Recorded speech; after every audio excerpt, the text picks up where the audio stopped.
Raul Cortez foi um dos maiores atores brasileiros de todos os tempos. Nasceu em 1932 e faleceu em 2006 na cidade de São Paulo. Com um trabalho marcante no teatro, no cinema e na TV, aliando técnica e paixão, Raul considerava o intérprete como um agente de transformação social.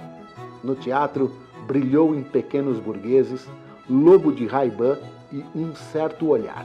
No cinema, em Vereda da Salvação e Lavoura Arcaica. E na TV, em Água Viva e Terra Nostra.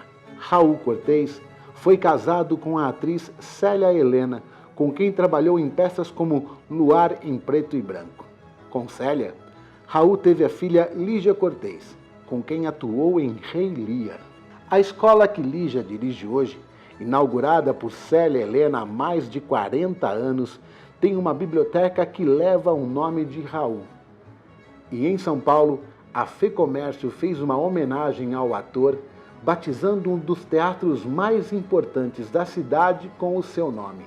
Raul foi admirado por muitos colegas de profissão. Alguns deram os seus depoimentos para o Célia Helena Digital.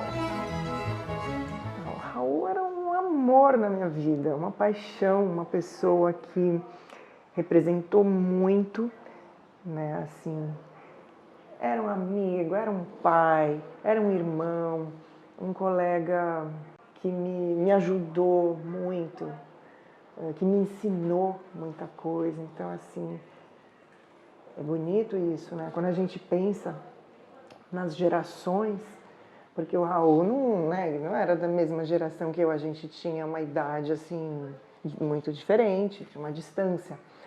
Então, eu gosto de pensar nesse meu amigo que é de uma outra geração e que, de certa maneira, me ensina, então me passa um bastão. E eu sinto essa responsabilidade com as pessoas que vêm atrás de mim, porque esse bastão a gente tem que ir passando de geração em geração, e nós não começamos isso agora.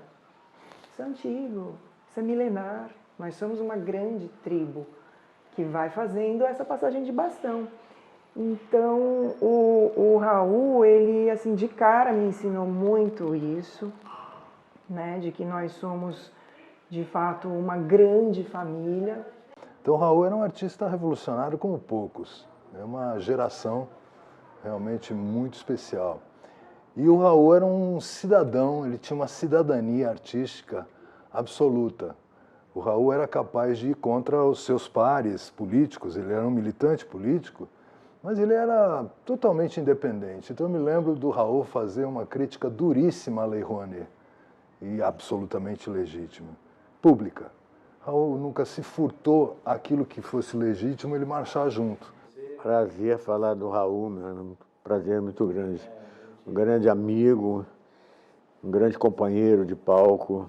Eu me lembro do Raul, quer dizer, o primeiro contato mais próximo foi na peça Nos Pequenos Burgueses, 1963, 64. Raul, nessa época, ele era já considerado um bom ator, etc. Mas onde ele se consagrou mesmo, que ele virou o Raul Cortez, foi fazendo o bêbado Tchetcherev dos Pequenos Burgueses. Eu lembro que no final da peça tinha um momento que a gente saía de cena e tinha um epílogo que a gente não participava, e eu saí com o Raul para um puxadinho que tinha, ficava fora do público, e eu falei para ele: você estourou, de agora em diante você não é mais só o Raul, é uma outra coisa. Ele falou: você acha mesmo? Eu falei: acho, sua carreira foi. E foi isso mesmo. Então, a gente foi muito feliz, né, assim, trabalhando juntos, e isso se transformou numa amizade muito profunda, muito, muito forte, muito especial, da vida, né? Assim, uma amizade que durou até o fim, até o último dia, porque eu estive com ele no último dia dele, no hospital, estava do lado dele. Então, é uma amizade da vida mesmo, muito, muito forte, muito bonita. E o Raul, eu não sinto que ele está longe. Não sinto, eu não tenho essa sensação. Ele, pra mim, tá muito presente. Ele tá próximo, assim, é como se ele não tivesse ido. É muito, assim, especial isso. O Raul era um cara que não tinha pudor nenhum, ele não se deixou contaminar pela imagem televisiva, por essa coisa que cria uma gôndola e o cara tem que responder aquilo e o cara fica engessado porque vira um sabonete marca X, né? Não, a marca do Raul era, de fato, a transgressão. Isso que eu achava maravilhoso. Além do que, o Raul era um cara que era apaixonante, porque era um homem muito sensual, era um cara que... Porra, todo mundo se apaixonava pelo Raul. Porque o Raul sorria, ele ganhava a humanidade. E ele era duro, armava altas arengas. Não era um cara fácil de lidar. Era um cara de muita personalidade. Por isso era um grande artista. Era um cara, digamos, politicamente incorreto, no melhor sentido da palavra. Ele é um artista contemporâneo, no melhor sentido da palavra, porque ele é um intérprete, entendeu? Tudo passa por ele. Tudo passa por ele. É uma grande personalidade, então tudo passa por ele. Portanto, tudo se renova, e tudo ali... Não tem nada que não tenha a marca dele, que não tenha a leitura dele, que não tenha o olhar dele. Eu me lembro muito dele, que às vezes as pessoas achavam que ele era um pouco agressivo, mas não é verdade. O que ele não suportava era jogo feito. O ator que vem com inflexão decorada, que não está exatamente pensando no que está fazendo, fica devolvendo uma música mecânica, aí ele implicava mesmo. Ele dizia, para, sai dessa, sabe? Até em cena ele catucava para a pessoa se ligar. E eu acho que isso é até muito bom, porque é o que tem de gente, às vezes, que entra com um jogo pronto, com um jogo armado, isso aí não é teatro. O teatro a gente faz na hora, né? Cada espetáculo tem uma vida diferente do outro, não é exatamente uma repetição. Porque isso é importante, isso marca muito o Raul, entendeu? Essa maneira que ele tinha de se dedicar a fundo, com profundidade, tudo ou nada, viver ou morrer, entende? Esse tipo de entrega é que era assim uma aula. Tudo uma questão de vida ou morte, entendeu? Não entra em cena para fazer mais uma cena, nunca. É como se fosse a última da vida. Uma pessoa que tinha um amor profundo e um respeito enorme pelo ofício, que é o nosso ofício, e que acaba sendo a nossa vida. Não é o emprego.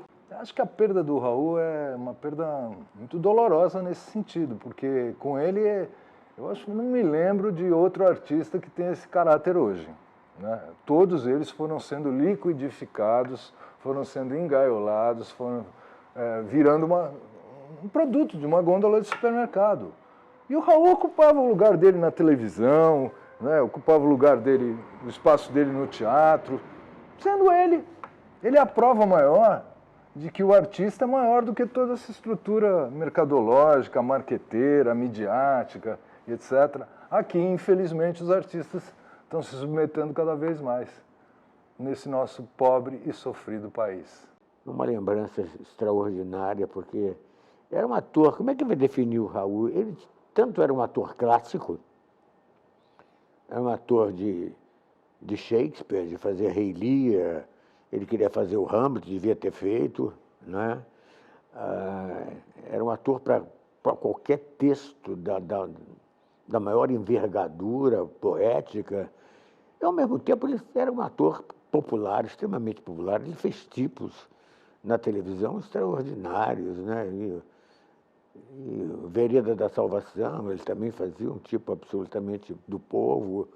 Ele era um ator absolutamente eclético, aberto, uma capacidade, um diapasão, né, de interpretação muito raro. Eu acho que é um dos maiores atores que o Brasil já teve, né? Um grande ator, realmente é que é um grande ator. Em 2006, pouco antes de falecer, Raul esteve na Escola Superior de Artes Célia Helena para falar com os estudantes e os professores. Esse encontro, até hoje desconhecido do grande público, foi gravado. Na semana em que Raul completaria 87 anos de idade, o Célia Helena Digital divulga 3 trechos da fala desse ator que dimensionam bem a originalidade do seu pensamento. Uma homenagem a um dos artistas mais importantes que o Brasil já teve.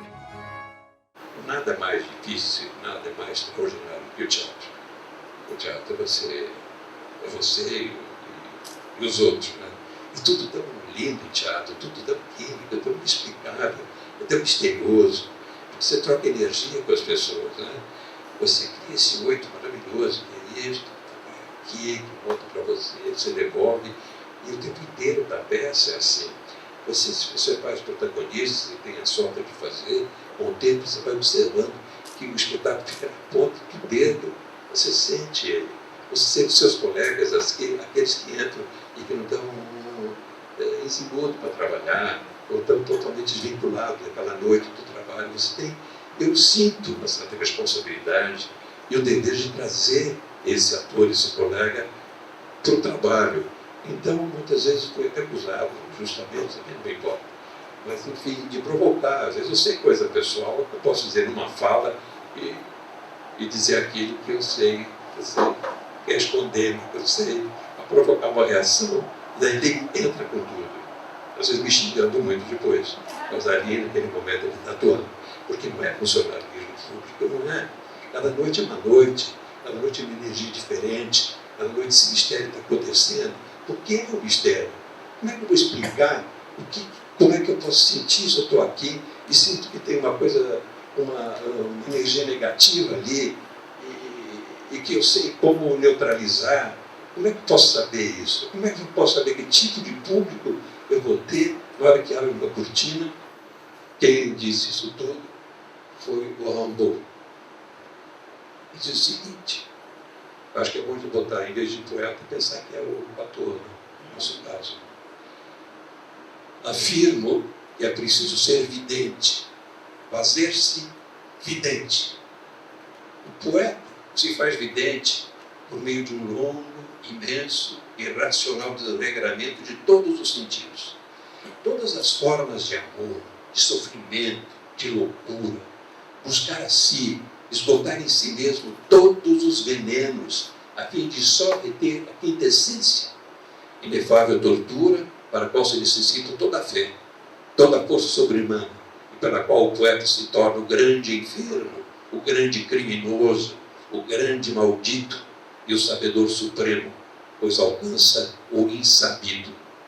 Logo, o poeta é o verdadeiro roubador de fogo. Responde pela humanidade, até pelos animais. Deveria fazer com que suas invenções fossem cheiradas, ouvidas, palpadas. Se o que transmite do fundo possui forma, dá-lhe a forma. Se é informe, deixa-o informe. Achar uma língua, afinal, por toda palavra é ideia, a linguagem universal, há de chegar um dia. Essa língua será da alma para a alma. Resumirá tudo: o perfume, seres, sons, pensamento que se engata a um pensamento e o puxa para fora. O poeta seria o indicador da quantidade de desconhecido despertado em seu tempo na alma universal. Daria mais a fórmula de seu pensamento, a notação de seu avanço futuro. Enormidade se fazendo norma, absorvida por todos. Ele seria verdadeiramente um multiplicador de progresso. Isso que eu sempre achei, isso que eu acho que o teatro é importante. Pelo menos o teatro que eu fiz e eu procuro fazer, eu acho que raríssimas vezes aconteceu de eu não poder fazer, porque ele é um agente transformador. Não é? Ele transforma, ele pode contribuir para várias coisas, para o comportamento de mais excelência. Eu acho que pode responder tantas perguntas, pode questionar a ponto de você ficar tão perturbado e você necessite de respostas. Então, eu acho que esse ator tem que ser um modificador. Eu acho que isso é importantíssimo. Por isso que eu acho que o teatro ainda bate de televisão e de cinema. Acho. O meu terrível que a gente está passando, no todo. Especificamente aqui no Brasil, Eu acho que a gente está passando por um longo tempo de mediocridade. Salve-se de quem puder, salve-se de quem puder, no sentido de você conseguir, pelo menos, pensar, racionar de uma outra forma, de você reter um pouco de cultura, porque o esvaziamento é absurdo, é total. A mediocridade bate na tua porta toda hora, todo instante. Então, tem que ser realmente um lutador. Agora, a história sempre foi assim. Você tem que contribuir com a tua parte. Né? Você precisa ter um cenário, você precisa ter uma sala, não precisa de móveis, de nada. Você pode fazer uma peça acontecer, tem 3 pessoas e quem vai sentar dentro. Você não precisa disso, você precisa de gente que compartilha a mesma ideia, o mesmo pensamento, e que isso haja uma comunhão tão grande desse grupo, você fora, que dê uma expressão maior. O resto tem que vir, tudo virá. Mas então, em vez de ficar se desesperando, como eu vejo muitos jovens atores que me procuram e que dizem, porque não tem trabalho, porque não tem isso, lógico que não tem. E se tiver, você vai entrar numa competição muito grande, até para comercial, poxa, para ganhar um dinheirinho aí, tem que fazer, se prestar tanta coisa, né? Então, por que não se une? Poxa, naquela época onde não havia tanta competição, se fazia assim, os grandes grupos, começou assim, o Oficina começou assim, o Arena também começou assim. Então, sem isso, não pode acontecer. Agora, e aquilo que você falou, a confiança que se tem entre as pessoas, o dar-se, né, o debruçar-se sobre os outros, está muito escasso hoje em dia. Isso tem que ser mais cultivado. Então, talvez isso seja esse o problema, esse excesso de individualismo. Não sei.